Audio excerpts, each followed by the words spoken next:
I now have the pleasure of introducing a very special young woman, Madison. Madison is from regional New South Wales. Madison's here today to share her story.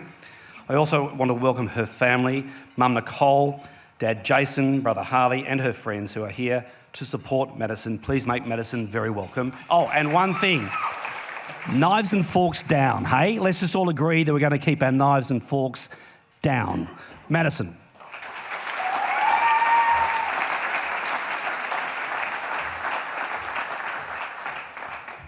Hi guys. I recently have come to terms with the fact that I've only talked to doctors and nurses for the past 10 months, and I'm now in a very big room. But anyway, so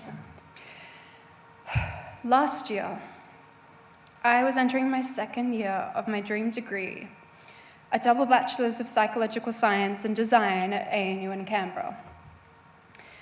The college which I was living had 700 people, which is half the population of Tabletop, the area in which I had grew up. Tabletop Town Centre consists of a pub, a fire station, a hotel, and a primary school. And as I'm sure you've all noticed, this list is missing more than a few modern essentials for life, for which we would rely on the Albury-Wodonga town centres, which were a 15-minute drive down the highway. Despite the stark difference between college and home, I was having the time of my life, living within a kilometre of most of my best friends, and often coming home to live music gigs. I'd just been elected as the inaugural arts director of my college, a position which I found myself pushing past what I thought I could achieve. I was organising concerts for over 1,500 people, designing art spaces, hosting theatre nights, and debating competitions for my fellow students, while also working nights as a bartender and doing freelance design work. Life was incredibly busy, but it was very fun. However, whilst all of this was happening, I was in so much pain. Every few months, I would have these week-long episodes of the most intense back pain. And I begged doctors and physios for help, only to be told that I was experiencing something psychosomatic, that it was in my head, and I was given a Valium prescription and a 9-month waiting list to see a psychologist, which I think is the modern equivalent of a hysteria diagnosis. This all came to a head, though. These episodes, they became increasingly intense until I was just pacing back and forth for 5 days straight in my incredibly tiny university dorm room on a mixture of painkillers and absolutely no sleep. During these 5 days, my gorgeous friends had driven me to the ER 3 times, only to be told by doctors that I was being sensitive and that if I came back, they would admit me into the psych ward. This particularly bad episode happened to coincide with my parents making the trip to Canberra to come see me.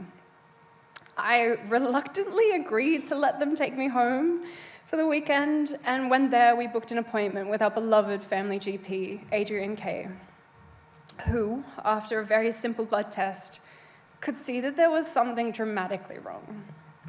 He then sent me to the Albury Emergency Department for an MRI and later a biopsy. I was quite confused when a gaggle of doctors told me I had Ewing sarcoma, which is a soft tissue cancer which was growing out of my hip and up my spine. They told me it was rare and they'd never treated it before, but they could send me to Melbourne, to somewhere called Peter Mac. It was then that I realized that this wasn't a weekend trip home to recover from a bad week.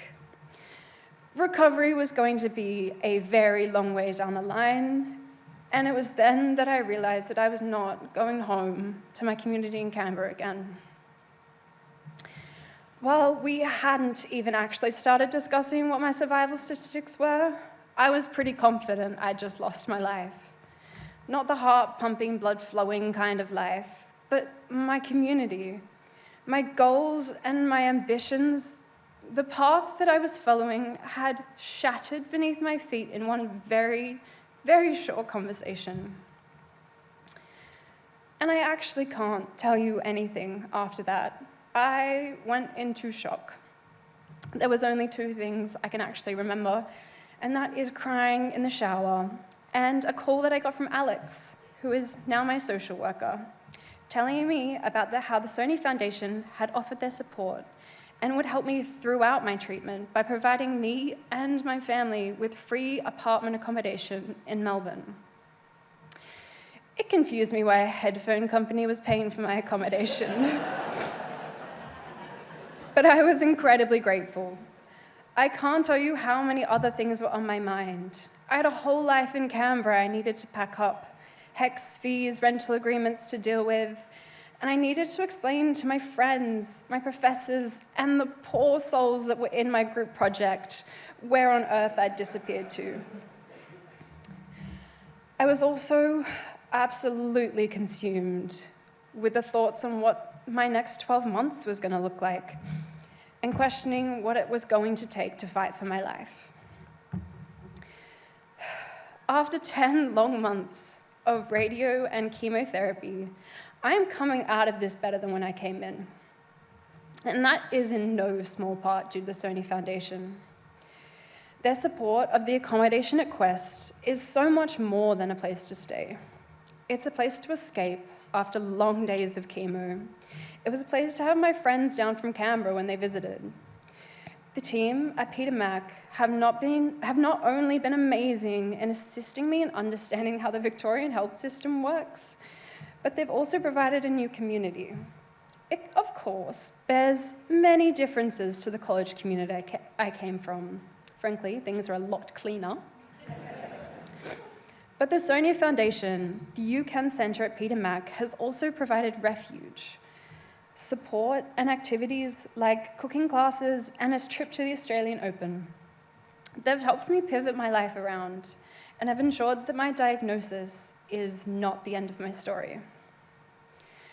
My next treatment will be my last at Peter Mac, and it falls 2 short weeks before my 21st birthday.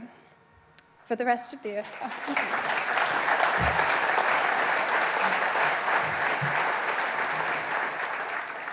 For the rest of the year, I'm very excited to be continuing my work as the creative director of a journal called 4.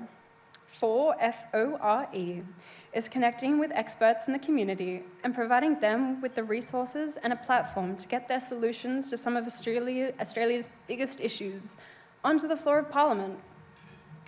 I'm also looking forward to finding a permanent place in this beautiful city that I've absolutely fallen in love with, and restarting my studies next year at Melbourne Uni. To all the people here, I thank you for your support of the You Can Stay in Sony Foundation. I really did mean it when I said I'm coming out of this cancer journey better than when I came in. Minus the hair situation, but I digress. This hope and stability that I get to take as I restart my 20s is in no small part due to the support that has been provided to me and my family. We could not have done this without your generosity. Thank you so much to my family and friends who are here with me today, and the doctors who finally believed in my pain. Thank you so much, everyone. Thank